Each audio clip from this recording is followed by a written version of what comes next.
সামান্য হলুদের গুঁড়া, সামান্য পানি, স্বাদ মতো লবণ, পেঁপে, এগুলা পেঁপের ভাজি এরকম করে ভাজি করলে টেস্ট লাগে আর কি।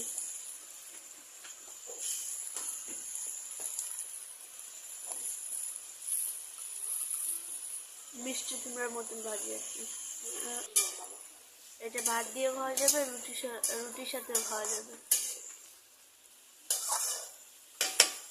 যা যে সবজি খাওয়া যাবে তাই। পরিমাণ মতো পানি দিয়ে দিলাম সিদ্ধ হওয়ার জন্য।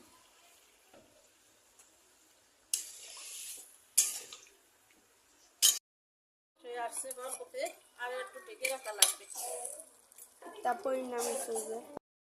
একটা সিক্রেট কি দিলাম গাইস, এটা হলো সামান্য একটু চিনি, এতে পেঁপে ভাজির স্বাদ অনেকটা বেড়ে যাবে।